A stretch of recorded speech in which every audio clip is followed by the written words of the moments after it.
ہم جس دور میں سانس لے رہے ہیں وہاں ہماری تہذیب، ہماری زبان اور ہماری شناخت کو بے شمار چیلنجز کا سامنا ہے. یہ لمحہ فکریہ ہے.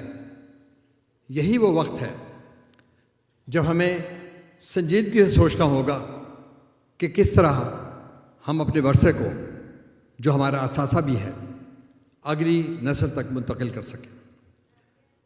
اس سلسلے میں ہمارا لائحہ عمل کیا ہونا چاہیے؟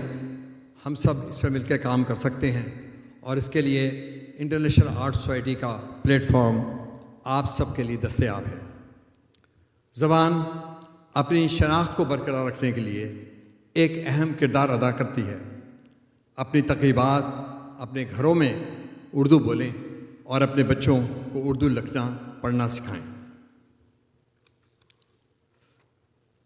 آج کی تقریب کا پہلا حصہ شاعر انسانیت حضرت جوش ولی آبادی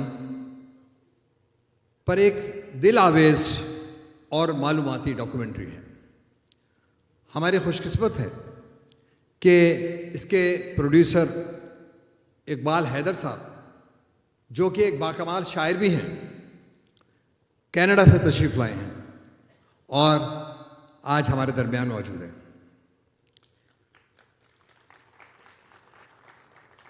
اس باکمال خوبصورت ڈاکومنٹری کے جو بین الاقوامی فلم میکر ہیں، فہیم حامد علی صاحب، وہ میرا خیال ہے تشریف نہیں لا سکے، ان کی فلائٹ کا کوئی مسئلہ ہوا، تو ورنہ ہم آپ کی ملاقات ان سے بھی کراتے.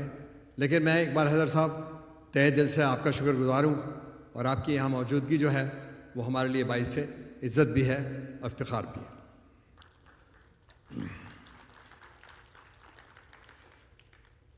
ڈاکومنٹری کے اختتام پر جوش صاحب کا غیر مطبوعہ کلام، جس کو کتاب کی شکل دینے میں ہمارے عدیل زیدی صاحب کا، جن کا اردو ادب سے تعلق کئی نسلوں کا ہے، ان کی بے پناہ محنت اور ادب سے لگاؤ کا ثبوت ہے. انہوں نے جس خلوص سے اس تقریب کو کامیاب بنانے میں حصہ لیا ہے، یہ عدیل زیدی کا ایک خاصہ ہے. یہاں میں ذکر کرنا چاہوں گا اپنے ان دوستوں کا، اپنی تنظیم کے اداروں کا، جن کی کاوشوں نے ہمیں کئی کامیاب پروگرام کرنے کا اہل بنایا، جس میں ایک نمایاں اور قابل احترام نام جناب فیاض برچٹ صاحب کا ہے. بدقسمتی سے وہ آج ہمارے ساتھ نہیں ہیں. انہوں نے کروز پہ بکنگ کرائی ہوئی تھی، تو وہ وہاں چلے گئے اور انہوں نے اتنا خوبصورت پروگرام چھوڑ دیا. تو دوسرے عہدیداران میں محترم عزیز دیرانی صاحب، محترمہ ارم فاروقی صاحبہ، فیروز احمد، محترم مجید اختر، ہمارے دوست عدیل زیدی، ثنا اصفہانی، فرح احمد اور رفت باجوہ اور رشید احمد جو اس میں شامل ہیں، ان کا بھی بہت شکریہ. اس تقریب کے انعقاد میں جن اسپانسرز نے ہماری مدد فرمائی، ان کا بھی تہہ دل سے شکریہ. اور اس کے لیے میں رئیس پٹولی، جو رئیس انویسٹمنٹ کارپوریشن کے مالک ہیں، ان کا بھی شکریہ. ان ٹائم سروسز کے آصف شمسی، ریڈیو دبنگ کے مسٹر موعید، سلور شیٹ کے یاسر سعید اور موٹر آف ٹیکسس کے ذیشان اسلم، سراج نارسی صاحب، رام لا فرم کے رضا مرچنٹ، آغاز ریسٹورنٹ اور ڈسکاؤنٹ پاور. یہاں اس تقریب کو آگے بڑھانے کے لیے میں آپ کا وقت ضائع نہیں کرنا چاہتا، ویسے ہم لوگ بہت لیٹ ہو گئے. ہماری جو تنظیم کی ایک بڑی فعال رکن ہیں محترمہ ارم فاروقی صاحب، جن کا تعلق سیاست سے بھی ہے اور وہ سوشل ایکٹیوسٹ بھی ہیں. اس کے علاوہ ان کا اپنا جو بزنس ہے وہ ایونٹس کا ہی ہے، وہ آرگنائز کرتی ہیں. تو کبھی آپ کو ضرورت پڑے تو آپ ان کی خدمات جو ہے لے سکتے ہیں. میں چاہوں گا کہ وہ اسٹیج پر تشریف لائیں اور پروگرام کو آگے بڑھائیں. محترمہ ارم فاروقی صاحبہ، آپ سب کی تعلیوں میں.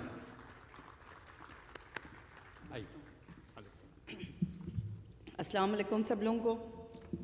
Good to see all of you hair.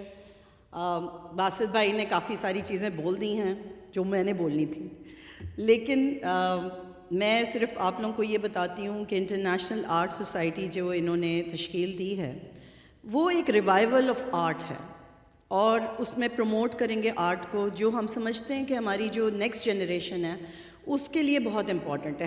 ہم تو اس دور سے گزرے ہیں جب ہم نے آرٹ کا کہیں نہ کہیں ہمارا تعلق رہا ہے، لیکن جو ہماری آنے والی نئی نسل ہے، میں چاہتی ہوں کہ ان لوگوں کو بھی اس چیز میں ضرور آپ لوگ نیکسٹ ایونٹس میں لے کر آئیں، تاکہ وہ دیکھیں کہ ہماری اردو زبان یا ہمارا جو آرٹ اینڈ کلچر ہے، جو کریٹیوٹی ہے ہم لوگوں کی، وہ ان بچوں میں بھی آئے۔ اور اس کے لیے سب سے زیادہ امپورٹنٹ جو ہے، کیونکہ آج کا پروگرام ان کا سیکنڈ ہم لوگوں کا پروگرام ہے، تو میں چاہوں گی، ذرا سٹریس بھی کروں گی کہ ممبرشپ ڈرائیو جو ہے وہ بہت امپورٹنٹ ہے۔ آپ لوگ ممبر بنیں گے تو یہ پروگرام کامیاب ہوں گے، اور اس کے لیے آپ نے کرنا کیا ہے کہ کیو آر کوڈ ہے، وہ کیو آر کوڈ یہ ہے، اور کیو آر کوڈ کو آپ دیکھیں اپنے کیمرے سے تو آپ لوگ اس سائٹ پہ چلے جائیں گے۔ تو میں سمجھتی ہوں کہ جتنے زیادہ آپ لوگ ممبر بنیں گے اتنا اچھا رہے گا آپ لوگوں کے لیے۔ میں ویلکم کرتی ہوں ہمارے کاؤنسلر جنرل ہیوسٹن صاحب کو بھی کہ وہ تشریف لائے، اور یہاں پر مہمان خصوصی ہوں گے وہ۔ اب میں آپ کو تھوڑی سی باتیں کرنے سے پہلے، یا کسی اور کو یہاں اسٹیج پہ مدعو کرنے سے پہلے، تھوڑا سا ایک شعر جوش ملیح آبادی کا جو مجھے بڑا اچھا لگا وہ پڑھنا چاہوں گی۔ دل کی چوٹوں نے کبھی چین سے جینے نہ دیا، دل کی چوٹوں نے کبھی چین سے جینے نہ دیا، جب چلی سرد ہوا میں نے تجھے یاد کیا۔ یہاں پہ جو آج آپ ڈاکیومنٹری دیکھنے والے ہیں، ایکچولی آپ لوگ بڑے لکی ہیں اس معاملے میں کہ دس از دا فرسٹ ٹائم امریکہ میں یہ ڈاکیومنٹری چل رہی ہے، اور یو شوڈ بی پریولیجڈ انف کہ آپ لوگ جا کے یہ بات کریں گے کہ یہ ڈاکیومنٹری یوٹیوب میں 2 سال کے بعد چلے گی، ابھی نہیں چلے گی۔ تو آپ لوگوں نے جو دیکھیں گے وہ صرف آپ لوگ ہی آگے بتا سکتے ہیں۔ یہ کینیڈا میں ابھی تھوڑے دن پہلے ان کا پریمیئر ہوا تھا، اور اس کو نامینیٹ کیا گیا ہے global cultural award in Oslo, اس ڈاکیومنٹری کو۔ تو I am sure you will really enjoy, but اس کو آگے بات کرنے کے لیے میں ایک ایسی شخصیت کو بلاتی ہوں جو اس کے بارے میں آپ کو زیادہ بتائیں گے، اور پھر وہ آگے جنہوں نے یہ ڈاکیومنٹری بنائی ہے ان کو بھی مدعو کریں گے، تاکہ before we start the documentary آپ کو تھوڑا سا اس کا بیک گراؤنڈ پتہ ہونا چاہیے۔ تو میں بلاتی ہوں عدیل بھائی کو کہ وہ آئیں اسٹیج پہ، اور وہ آ کے ہمیں کچھ بتائیں کہ ڈاکیومنٹری ہے کیا۔ آئیے جی عدیل بھائی۔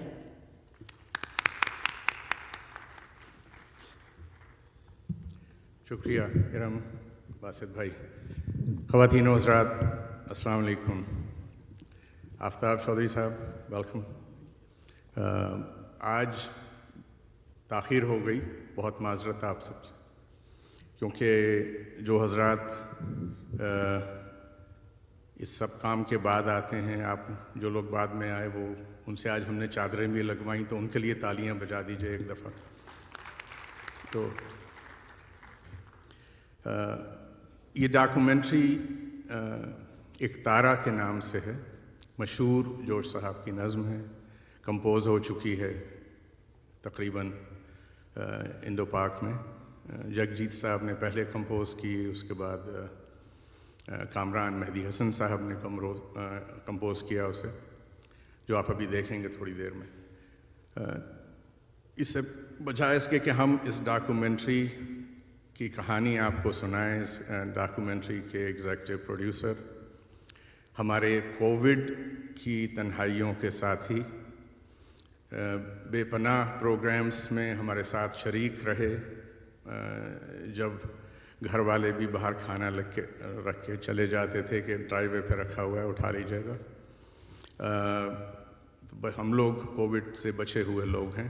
بھرپور تالیوں میں گزارش کروں گا جناب اقبال حیدر صاحب سے کہ تشریف لائیں۔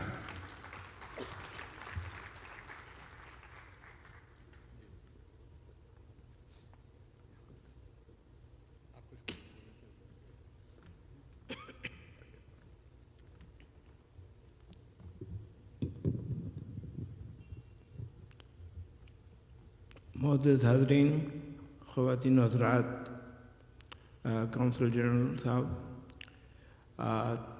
بہت بہت شکریہ آپ لوگوں کی آمد کا، اور میرے لیے بہت خوشی کا موقع ہے کہ میں پہلی بار ویسے ہیوسٹن آیا ہوں اور بہت اچھا لگ رہا ہے. بڑی وائبرنٹ کمیونٹی ہے اور میں دیکھ رہا ہوں کہ اچھے خاصے لوگ یہاں پہ جمع ہیں.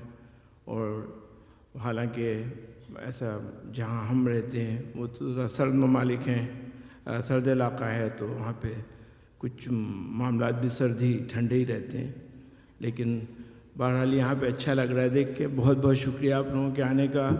اور عدیل صاحب جو ہیں وہ اس کے مین آرکیٹیکٹ ہیں، یا جو انہوں نے یہ کارنامہ سر انجام دیا ہے، اتنے لوگوں کو بلانے کا، اتنی زحمت اٹھائی انہوں نے، اور یہ یقیناً ان کی ادب سے اور جوش صاحب سے والہانہ عقیدت کا بھی ایک سمجھ لیجیے کہ پتہ چلتا ہے اس سے. میں سمجھتا ہوں کہ بہت ساری باتیں ادب کے حوالے سے آج کل تو ہوتی نہیں ہیں، بلکہ کچھ بھی بات نہیں ہوتی. ادب بھی یہ ہوتا ہے کہ بس گا کے سنا دو تو زیادہ اچھا ہے، نہیں گا سکے تو چلے گا. تو لیکن میرے خیال سے اگر دیکھا جائے کہ ادب کا یعنی ہے کیا ادب، تو ادب کی سب سے بڑی چیز جو مجھے ایز اے طالب علم سمجھ میں آئی ہے وہ یہ ہے کہ ادب پیش بینی کرتا ہے، ادب محسوس کرتا ہے پہلے سے، اور ادب اس کو ٹرانسفارم کرتا ہے، اور ادب اس کو ڈیلیور کرتا ہے، اور ادب اس کو ڈسکشن کے منصب پہ لاتا ہے. یہ ادب کا کام ہے. اب ہمارے یہاں یہ کام ادب نے بالکل تقریباً چھوڑ دیا ہے، اور ادب ایسی چیزوں میں پہ بات ہی نہیں کرنا چاہتا، خاص طور سے شعری ادب جو نسبتاً کم پاپولر ہوں. تو اس کی وجہ سے ادب کی میں بہت بے ادبی ہوئی ہے اور مستقل ہو رہی ہے. اور اس چیز کو ہمیں چاہیے کہ ادب کو اس کا وہ جائز منصب جو ہے وہ واپس دلائیں. اور اس کا تعلق بودباش سے بھی ہے، لیکن سب سے زیادہ فکر سے ہے. اگر فکر کی طرف راغب نہیں کر رہا ادب، اور سوچنے پہ نہیں مجبور کر رہا، تو وہ ادب نہیں ہو، کوئی اور چیز ہوگی. تو یہ ہمارے یہاں اس پہ بہت بڑا ایک ڈیبیٹ ہو رہا ہے کہ ادب میں مقصدیت ضروری ہے کہ نہیں ہے. بھائی جہاں زندگی میں مقصد نہیں رہ گیا وہ یہ کیا پوچھتے پھر رہے ہیں کہ ادب میں مقصدیت ہے کہ نہیں ہے، وہاں تو بس جیے جاؤ. تو یہ جو ہے یہ بہت ہی قسم پرسی کا عالم ہے، اور اس سے بہت ہی ہمیں چاہیے کہ خاص طور سے وہ لوگ جو یہاں ہیں، جو ماشاءاللہ نکل آئے ہیں پاکستان سے یا ہندوستان سے یا ہمارے اپنے ڈائسپورا جو یہاں موجود ہے، اس کو وہ مالی وسائل موجود ہیں اور وہ معاشی پرابلم ان کے پاس نہیں ہے، یا تہذیبی پرابلم بھی نہیں ہے، وہ جو ہمارے اپنے ملکوں میں باوجود ہے. تو ان کو تو چاہیے کہ کچھ کام ایسا کریں کہ جو معنی خیز ہو. اب اگر یہ ہوا کہ صرف مشاعرے کر لیے یا کوئی ایسا اخبار نکال لیا جس میں بہت سارے اشتہارات ہیں اور چند کٹ پیسٹ قسم کے آرٹیکل لکھے ہوئے ہیں، تو وہ تو کسی کی بھی خدمت نہیں ہے، اور نہ اپنے وقت کو آپ رائے گئی کر رہے ہیں ایک طرح سے دیکھا جائے. اقبال بھائی جی، آپ سے سوچا ایک سوال کر لیں. جی جی. اس ڈاکومنٹری کی تحریک کیسے ہوئی آپ کو، اور یہ فہیم حامد علی صاحب سے کہاں ملاقات ہوئی؟ اور اسی تحریک کی بات کرنی ہے کسی اور تحریک کی؟ نہیں، اسی تحریک کی بات کرنی ہے. ہاں، ڈاکیومنٹری کے حوالے سے مجھے بتایا گیا ہے کہ اس کی تحریک کیسے ہوئی. تو تحریک میں جو حرکت تھی سب سے اولین وہ جناب جو مووی میکر ہیں ہمارے ان کی تھی، فہیم حامد علی صاحب کی. فہیم صاحب کا تعلق کراچی سے ہے، بڑے اچھے خانوادے سے ہیں، ان کا ہیریٹیج جو ہے دہلی کا ہے. ان کے والد اور مشرف صاحب جو مشہور ماشاء اللہ ایڈمنسٹریٹر تھے، ان کے دونوں دوست تھے، اور ہم جماعت بھی تھے وغیرہ وغیرہ. تو ان سے ملاقات ہوئی تھی. ایک ڈاکیومنٹری بنا رہے تھے پاکستانی ڈائسپورا پہ، تو اس میں ہمارے سے تعارف ہوا تھا، اور انہوں نے کچھ کچھ چیزیں شامل کی تھی اس میں، انٹرویو وغیرہ کیا تھا کچھ لوگوں کا، اس میں ہمیں بھی شامل کیا تھا۔ اس کے چند مہینے کے بعد انہوں نے فون کیا کہ میں چاہتا ہوں کہ میں ایک ڈاکیومنٹری بناؤں جورج صاحب پہ۔ تو مجھے تو یہی تعجب ہوا کہ یہ جورج صاحب پہ، میں نے کہا کہ آپ کا لاسٹ نیم خان ہے؟ کہنے لگے نہیں۔ تو میں نے کہا کہ پھر تو اور تعجب ہو رہا ہے۔ تو انہوں نے کہا کہ نہیں میں آنا چاہتا ہوں، تو وہ آئے کیلگری اور انہوں نے پورا پروپوزل رکھا اپنا کہ وہ جورج صاحب پہ مووی بنانا چاہتے ہیں اور وہ کیوں بنانا چاہتے ہیں۔ تو خاصا لاجیکل ایکسپلینیشن تھا۔ تو اس کے بعد یہ ہوا کہ بھئی اس میں جو مواد ہوگا اس کی چھان پٹک کرنا، اس کو دیکھنا، لکھنا، لکھوانا، اس میں اس کی صحت کا خیال رکھنا، یہ سب ہماری ذمہ داری ہوگی۔ اور تھوڑی بہت یہ بھی ہے کہ فائنینشیل جو اسسٹنس چاہیے ہوگی ان کو تو بنانے کے دوران۔ لیکن انہوں نے بے انتہا محنت سے اور جاں فشانی سے مووی بنائی، اور ہندوستان میں انہوں نے تقریباً 9 شہروں میں جا کے وہاں پہ شوٹنگ کی، چھوٹے بڑے شہروں میں، یو پی کے اور دیگر علاقوں میں۔ کراچی میں انہوں نے شوٹنگ کی اس مووی کی، بہت اچھی مووی بنائی ہے، میں نے اس کا دیکھا ہے حصہ۔ اور یہ کہ ایک بہت بڑا ایک سمجھ لیجئے کہ ان کے لیے ہم لوگ جو شعر و ادب سے بظاہر متعلق ہیں، اس پہ ایک طرح سے یہ احسان کیا ہے فہیم صاحب نے کہ جو